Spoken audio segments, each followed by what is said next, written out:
Halo semuanya, kelompok kita akan membahas perakitan dan penyelenggaraan PCB smartphone sebelum dan sesudah otomasi. Transformasi proses produksi PCB pada smartphone. Di balik pesatnya perkembangan teknologi, smartphone terdapat proses manufaktur yang kompleks, khususnya dalam perakitan dan penyelenggaraan PCB. Minat dan tinggi akan teknologi smartphone ini membuat industri manufaktur smartphone beralih dari proses perakitan manual menjadi proses otomasi. Tentu saja transformasi ini memiliki dampak yang besar pada kualitas produk, efisiensi produksi, dan juga kapasitas produksi. Selanjutnya dilanjutkan oleh teman saya. Sebelum adanya otomasi, perakitan dan penyelenggaraan PCB smartphone dilakukan oleh manusia. Dan para proses tersebut sangat rumit dan kompleks, membutuhkan seorang teknisi yang ahli untuk melakukannya. Ada juga proses-proses untuk perakitan dan penyelenggaraan PCB smartphone. Yang pertama itu persiapan, di mana permukaan PCB dibersihkan. Yang kedua itu penempatan, komponen elektronik ditempatkan secara manual pada PCB. Kemudian ada penyelenggaraan, yaitu penyelenggaraan solder manual dengan solder listrik. Dan proses ini butuh ketelitian tinggi, karena jika soldernya ada kesalahan, bisa menjadikan korsleting ataupun cold solder. Dan keempat ada pemeriksaan secara visual dari soldernya untuk memastikan tidak ada solder yang salah ataupun sambungannya terputus.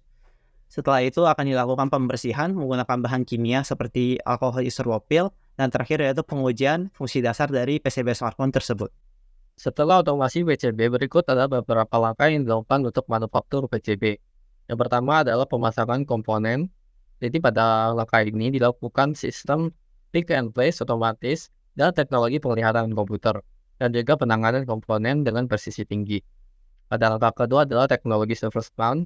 Jadi pada langkah ini digunakan teknologi surface mount dan juga sistem konveyor otomatis dan robot pemasangan dengan multi kepala.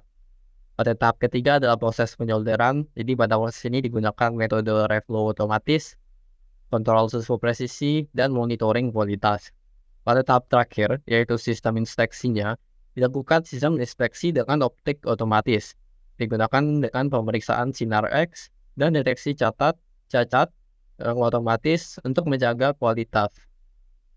Tentu saja ada perbandingan dibandingkan sebelum adanya proses otomasi dan setelah adanya proses otomasi. Seperti misalnya sebelum ada proses otomasi, itu kita memindahkan semua komponen dengan menggunakan tangan, kita melakukan penyolderan dengan menggunakan tangan, kita memotong dengan menggunakan tangan.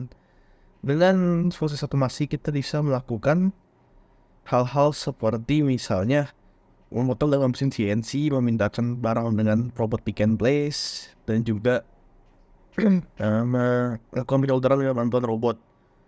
Lalu juga ada kekurangannya bila kita tidak menggunakan otomasi, seperti misalnya jumlah produksi lebih sedikit dan manusia juga perlu istirahat.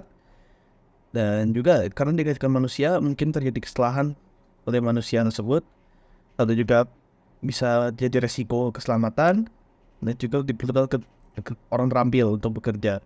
Sedangkan ketika kita melakukan proses otomasi, kita hanya memerlukan robot untuk bekerja, bisa dikerjakan selama 24 jam, tidak memerlukan liburan, dan biaya operasinya lebih murah dibandingkan bila kita menggunakan manusia. Seperti itu.